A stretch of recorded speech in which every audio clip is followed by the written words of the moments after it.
வணக்கம்.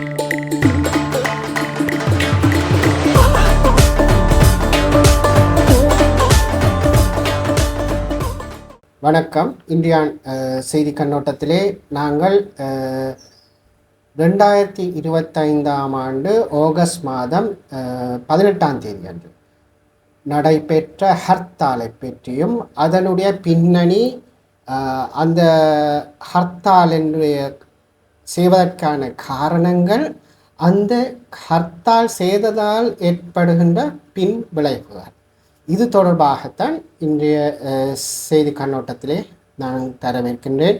என்னுடைய இந்த செய்தி கண்ணோட்டத்தை நீங்கள் சப்ஸ்கிரைப் பண்ணாமல் பார்த்து கொண்டிருந்தால் தயவு செய்து சப்ஸ்கிரைப் பண்ணுங்கள். பிடித்திருந்தால் லைக் பண்ணுங்கள், மற்றவர்களுடன் ஷேர் பண்ணுங்கள். இனி செய்தி கண்ணோட்டத்திற்குள் செல்வோம். 2025ஆம் ஆண்டு ஆகஸ்ட் மாதம் 18ஆம் தேதி ஆகிய நேற்று இலங்கை தமிழரசு கட்சியைச் சேர்ந்த பொதுச் செயலாளர் சுமந்திரன் அவர்களால் விடுக்கப்பட்ட அழைப்பிற்கு ஏற்ப ஹர்த்தால் ஒன்று மேற்கொள்ளப்பட்டிருந்தது. அது தோல்வியா வெற்றியா என்பதை விட இது மக்களுக்கு அல்லது தமிழ் பேசும் மக்களுக்கு ஏற்பட்ட ஒரு பின்னடைவாகத்தான் பார்க்கப்படுகின்றது. ஏனென்று சொன்னால், இந்த ஹர்த்தால் உண்மையாகவே 2025ஆம் ஆண்டு ஆகஸ்ட் மாதம் 15ஆம் தேதிக்காகத்தான் அழைப்பு விடுக்கப்பட்டிருந்த பின்னர் அது 18ஆம் தேதிக்கு பிற்போடப்படுகின்றது. ஆகஸ்ட் மாதம் 18ஆம் தேதிக்கு அதிலேயும் காலை 4 மணிலேருந்து பின்னர் 4 மணி வரைக்கும் ஹர்த்தால் என்று அறிவித்திருந்தார்கள். பின்னர் அது மாற்றப்பட்டு காலை 4 மணியிலிருந்து மதியம் 12 மணி என்று அறிவித்தார்கள். அதுக்கு பிறகு இல்லை, காலை 9 மணிலேருந்து காலை 4 மணிலேருந்து காலை 9 மணி வரைக்கும் என்று அறிவித்தார்கள். ஆனால் இவர்களுடைய அறிவிப்பு ஒரு சரியான ஒரு அறிவிப்பாக இருக்கவில்லை. இதற்கான காரணங்கள் பல. அந்த காரணங்களை இந்த ஹர்த்தாலுக்கான காரணங்கள் பட்டியலில் நான் தருகின்றேன். அப்போது இதிலேருந்து இவர்களோட இந்த ஹர்த்தால் செய்பவர்களுக்கு இதுதான் முதல் தடையாக ஹர்த்தாலை அறிவிக்கின்றார்களா என்ற சந்தேகம் தமிழ் மக்களுக்கிடையே ஏற்பட்டிருக்கின்றது. ஏனென்று சொன்னால், ஒரு சரியான ஒரு தியதி, நேரம், காலம் எதுவுமே அறிவிக்கப்படவில்லை. முன்னுக்கு பின் மாற்றிக்கொண்டு இருந்தார்கள்.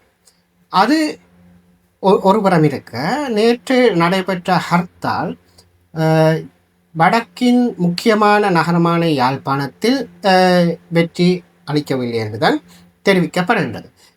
நேற்று யாழ்ப்பாண நகரத்திலே பெரும்பாலான கடைகள் திறந்திருந்ததாக சொல்லப்படுகின்றது. அதே நேரம் மக்கள் நடமாட்டம் தாராளமாக இருந்தது. போக்குவரத்துக்கள் சீராக இருந்தது. எந்த விதமான பின்னடைவுகளும் இருக்கவில்லை. யாழ்ப்பாணம், திருநெல்வேலி, கல்வியங்காடு போன்ற இடங்களில் பெரும்பாலான கடைகள் திறந்திருந்தது. அப்போ ஹர்த்தாலுக்கான ஆதரவு இங்கு முழுமையாக கிடைக்கவில்லை. அதே போல் முல்லைத்தீவிலே முழுமையான ஹர்த்தால் அனுஷ்டிக்கப்பட்டதா என்று பார்த்தால், முல்லைத்தீவு நகரத்திலும் மற்றது புதுக்குடியிருப்பு நகரத்திலும் நகரத்துக்குள்ளே பெரும்பாலான கடைகள் திறந்திருப்பதை அவதானிக்கக்கூடியதாக இருந்தது. வவுனியா நகரை பார்த்தால், வவுனியா நகரிலும் பெரும்பாலான கடைகள், அநேகமான கடைகள் திறந்திருந்தன. வியாபாரங்கள் நடைபெற்றது. மக்கள் நடமாட்டம் தாராளமாக இருந்ததை அவதானிக்கக்கூடியதாக இருந்தது.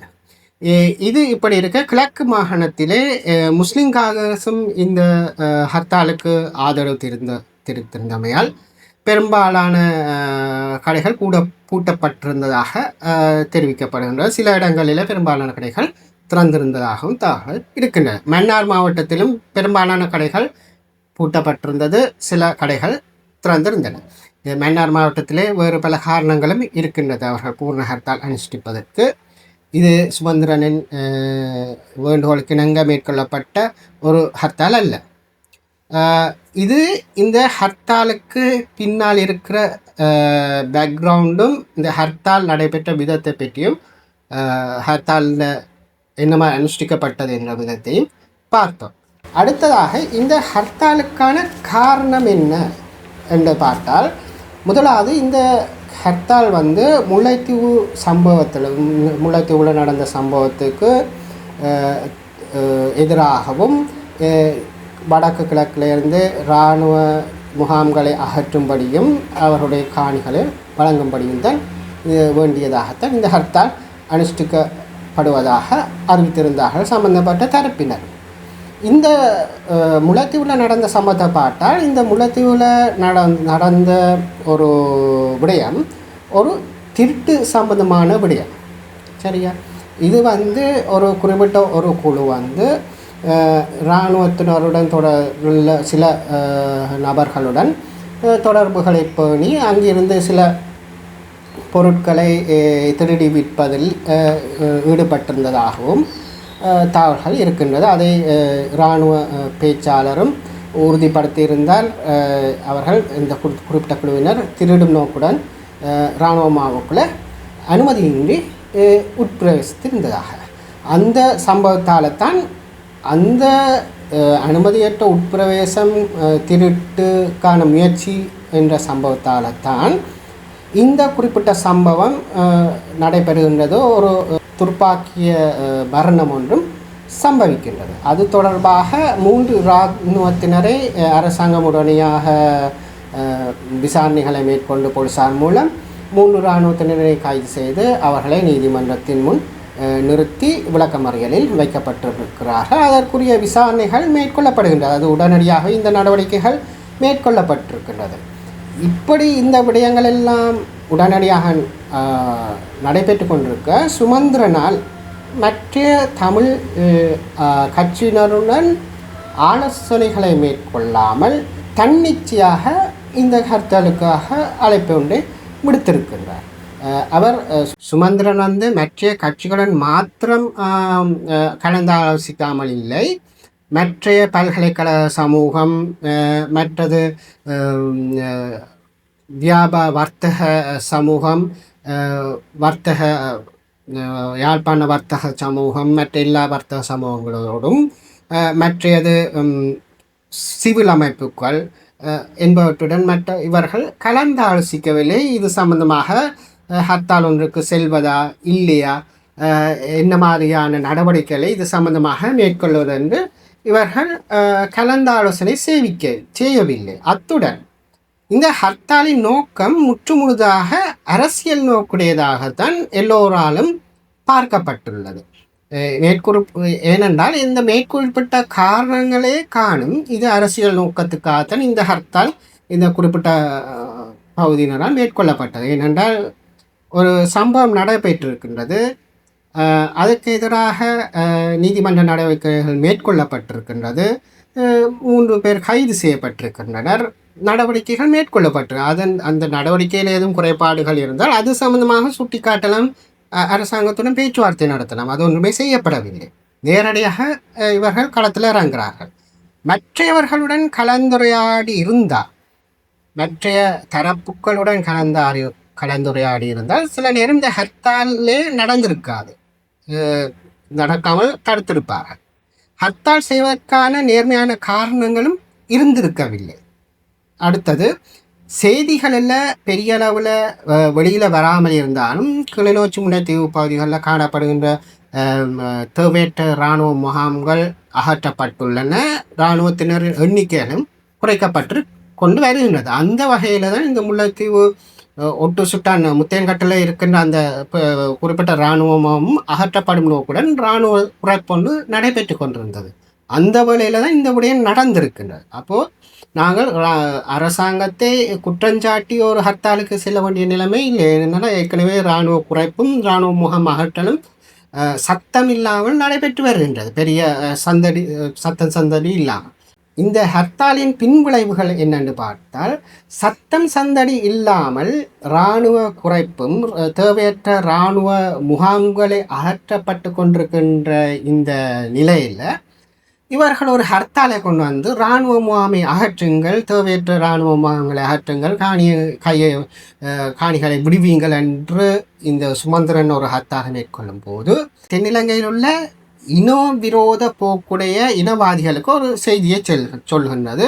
இங்கே ஒரு இராணுவ முகாம் அகற்றல் ஒன்று நடைபெற்றிருக்கின்றது, அல்ல நடைபெற்று கொண்டிருக்கின்றது, இல்லை இராணுவ குறைப்பு நடைபெற்று கொண்டு அந்த நேரத்தில் இந்த கொலை நடைபெற்றிருக்கின்ற செய்தியை சுமந்திரன் அவர்கள் ஹர்த்தால் மூலம் இந்த இன விரோதிகளுக்கு இனவாதிகளுக்கு தெற்கில் உள்ள இனவாதிகளுக்கு தெரிவித்து விட்டார். சரியா? அப்போ இந்த இனவாதிகள் உடனே குரல் இடுகின்றார்கள், இராணுவ முகாம்கள் பூட்டப்படக்கூடாது, இராணுவ வீரர்கள் குறைப்புகள் செய்யப்படக்கூடாது, இது தேசிய பாதுகாப்பு குந்தகத்தை ஏற்படுத்தும் என்று பல எதிர்ப்புகளை இப்பொழுது இந்த இனவாதிகள் செய்ய தொடங்கிவிட்டார்கள். அது உடனடியாக இந்த ஹர்த்தால் விடுத்த அறிவிப்பு அந்த ஹர்த்தாலோடே தொடங்கிவிட்டது. அதில் உதாரணமாக திருஹேல உரிமையின் சேர்ந்த உதயன் கம்பன்பில ஒரு தகவலை வெளியிட்டிருக்கின்றார். புலிகளால் ஆயுதங்களால் மேற்கொள்ள முடியாததை சுமந்திரன் அவர்கள் மேற்கொள்ள முயற்சிக்கின்றார், இராணுவ முகாம்களை அகற்றும் முயற்சியில் மேற்கொண்டிருக்கின்றார் என்ற செய்தியை அவர் சொல்ல முற்படுகின்றார். சரி, அப்போ இப்போது இராணுவ முகாம்களை படிப்படியாக அகற்றப்பட்டு கொண்டிருக்கும் இந்த நிலை இப்போது சில ப்ரெஷருக்கு உள்ளாக போகிறது. உங்களுக்கு தெரிந்திருக்கும், முதலும் இந்த அரசாங்கம் பதவிக்கு வந்த உடனே பாதுகாப்பு வலயங்கள், அதாவது பலாலி பக்கம் சில காணிகளை விடுவிக்கும் போது எதிர்கட்சியை சேர்ந்த, அதாவது சஜித் பிரேமதாசாவுடைய எதிர்கட்சியை சேர்ந்த ஒரு எம்பியே எதிர்ப்பு தெரிவித்தார் இந்த காணி விடுவிப்பிற்கு. முகாம்களை அகற்றி இராணுவத்தை பின்வாங்கி காணிகளை விடுவிக்கும் போது அது பாதுகாப்பு குந்தகம் என்று. இப்படியான பின்னணியிலே தான் இந்த சுமந்திரனின் ஹர்த்தாலுக்கான அழைப்பின் பின் விளைவுகள் நடைபெற்று கொண்டிருக்கின்றது. இப்பொழுது மக்களுக்கு விளங்கும் இந்த ஹர்த்தாலின் பின் விளைவுகள் என்ன என்று. இனியும் சுமந்திரன் அவர்கள் தனிப்பட்ட ரீதியிலே தன்னுடைய தனிப்பட்ட அரசியல் நோக்கங்களை அடையும் நோக்குடன் எந்த ஒரு நடவடிக்கையை மேற்கொள்ளக்கூடாது என்றும் வேண்டுகின்றோம். ஏனென்று சொன்னால் இந்த ஹர்த்தால் தென்னிலங்கையில் மற்ற மக்களுக்கு இடையில பிரச்சாரப்படுத்தப்படும் இந்த ஹர்த்தால் வெற்றி அளிக்கப்படவில்லை, தமிழர்களுக்கு சரியான தலைமை இல்லை என்றதைத்தான் இது சுட்டி காட்டுகின்றது. அப்போ தேவையில்லாத ஹர்த்தாலை நீங்கள் பிரகடனப்படுத்தி அதன் மூலம் உங்களோட பிரபலத்தை முழந்து கொண்டீர்கள், தமிழர்களுக்கு ஒரு தலைமைத்துவம் இல்லை என்றதையும் வெளி உலகத்துக்கு எடுத்து காட்டியிருக்கின்றீர்கள். தலைமைத்துவமும் இல்லை, தமிழ் கட்சிகளுக்கு இடையில ஒற்றுமையும் இல்லை என்றது, தமிழ் மக்களுக்குள்ளேயும் ஒற்றுமை இல்லை என்பது இன்று இலங்கையில் உள்ள தென்பகுதிக்கு மாத்திரமே இந்த உலகத்துக்கே நேற்று ஹர்த்தால் மூலம் இந்த சுமந்திரன் எடுத்து காட்டியிருக்கின்றார். இனியாவது தமிழ் மக்களுக்காக இந்த தமிழ் அரசியல்வாதிகள் அரசியலை செய்ய வேண்டும், தமிழ் மக்களுக்கான அரசியலாகத்தான் இருக்க வேண்டுமே ஒழிய தனிப்பட்டவர்களுக்கான அரசியல் இங்கே செய்யப்படக்கூடாது என்றதான் நாங்கள் பலரும் வேண்டுகின்றனர். பலர் தெரிவிக்கும் கருத்தும் இதுதான். நீங்கள் எல்லோரும் வவுனியா வர்த்தக சங்கமும் தெரிவித்தது என்னன்னு சொன்னால், நீங்கள் எல்லோரும் ஒன்றாக சேர்ந்து வாருங்கள், ஒன்றாக கோரிக்கையை முன்வையுங்கள், அப்பொழுது அதற்கான பிரதிபலிப்பு வேறு மாதிரியாக இருக்கும். அதுவும் சரியான நோக்கத்திற்காகத்தான் எல்லோரும் ஒன்று சேர்வார்கள், பிழையான ஒரு நோக்கத்திற்காக எல்லோரும் ஒன்று சேர மாட்டார்கள். அங்கே அந்த பிரச்சனையும் இருக்குது. அதன் காரணமாகத்தான் இவர் தனியாக இந்த ஹர்த்தாலை பிரகடனப்படுத்தினாரோ தெரியவில்லை. அத்துடன் மாகாண சபை தேர்தல் அடுத்த வருட முதல் 6 மாத பகுதிக்குள் நடத்தி முடிக்கப்படும் என்று பீமா ரத்நாயக்க நேற்று யாழ்ப்பாணத்தில் அறிவித்திருக்கின்றார். அப்போ இதெல்லாம் பின்னணி இருக்கின்றது சுமந்திரனின் அரசியல் லாபங்கள். அதனால் இனியாவது தமிழருக்காக, தமிழ் மக்களுக்காக நீங்கள் அரசியலை செய்யுங்கள் என்றுதான் மற்றவர்கள் வேண்டுகின்றார்கள். அடுத்ததாக சோமரத்ன ராஜபக்ஷ வின் மனைவி எழுதிய கடிதம். அந்த கடிதம் ஜனாதிபதிக்கு, பிரதமருக்கு, மற்ற ஐநா செயலாளருக்கு இப்படியான அனுப்பி வைக்கப்பட்டிருக்கின்றது. இந்த கடிதம் அவர் முன்வந்திருக்கின்றார் செம்மணி மாத்திரமல்ல, செம்மணியிலே மேற்கொள்ளப்பட்ட படுகொலைகள் மற்றும் புதைக்கப்பட்ட நிகழ்வுகள் மாத்திரமல்ல, செம்மணி மாத்திரமல்ல, செம்மணி, மணியம் தோட்டம் மற்றும் தூண்டி போன்ற பகுதிகளிலும் இந்த படுகொலை குழிகள் காணப்படுவதாக அவர் அறிவித்திருக்கின்றார். அத்தோடு அவர் தெரிவிக்கின்றார், இது சந்திரிகா குமாரதுங்கவுக்கும் இது தெரிந்திருக்கலாம் என்று, இந்த நடவடிக்கைகள் தெரிந்திருக்கலாம் என்று தெரிவிக்கின்றார். ஏனென்று சொன்னால் சந்திரிகா காலத்தில் தான் இந்த படுகொலைகள் நிகழ்த்தப்பட்டன. அத்துடன் குமார் பொன்னம்பலம் அவர்கள் சோமரத்ன ராஜபக்சவை சிறையில் சென்று சந்தித்ததாகவும், அதிலே குமார் பொன்னம்பலம் அவர்கள் சோமரத்ன ராஜபக்சவுக்கு நீ கவலைப்பட வேண்டாம், நான் இந்த விடயங்களை ஜெனீவாவிலே உனக்காக நான் பேசுகின்றேன் என்று வாக்குறுதி அளித்திருந்ததாகவும் சோமரத்ன ராஜபக்சவின் மனைவி தெரிவித்திருக்கின்றனர். அதே காலப்பகுதியில் இந்த சந்திப்புக்கு பின்னர் குமார் பொன்னம்பலத்தின் பாதுகாப்பு குறைக்கப்பட்டதாகவும், அவருக்கான வசதி பாதுகாப்பு வசதிகள் குறைக்கப்பட்டதாகவும் தெரிய வருகிறது. அதன் பின்னர் தான், பின்பற்ற காலப்பகுதியில் தான் குமார் பொன்னம்பலம் அவர்கள் கொலை செய்யப்படுகின்றார், கொழும்பில் ரத்மலானையில் வைத்து. அந்த கொலைக்கு பின்னர், அந்த கொலையின் பின்னர் சந்திரிகா குமாரதுங்க அவர்கள் ஒரு கடிதத்தில் ஒரு இரங்கல் செய்தியை இரங்கல் செய்தியாளனுக்கும் வெளியிட்டிருந்தார். அந்த இரங்கல் செய்தி வெளியிடப்பட்ட அந்த கடித தலைப்பில் இடப்பட்ட திகதி குமார் பொன்னம்பல இறந்த தியதிக்கு முன்னரான தியதி, முன்னிய நாளுக்குரிய தியதி தான் இடப்பட்டிருந்தது. அப்பொழுது இதில் ஒரு சந்தேகம் ஏற்படுவதாக சோமரத்ன ராஜபக்ச தெரிவிக்கின்றார். அதாவது முன்னாள் ஜனாதிபதி சந்திரிகா குமாரதுங்கவும் அறிந்திருந்திருக்கலாம் குமார் பொன்னம்பலத்தின் மரணம் என கொலை தொடர்பாக அவரும் அறிந்திருக்கலாம். அதனால்தான் இந்த தியதி முன்னர் அவர் கொலை செய்யப்படுவதற்கு முன்னரே அந்த தியதி இடப்பட்டு அறிக்கை வெளியாகி இருப்பதாக. இந்த விடயங்கள் முன்னாள் ஜனாதிபதி சந்திரிகா குமாரதுங்கவுக்கும் சில சங்கடங்களை உண்டு பண்ணும் என்பதில் சந்தேகம் இல்லை. அத்துடன் இந்த குமார் பொன்னம்பலத்தின் மரணமும்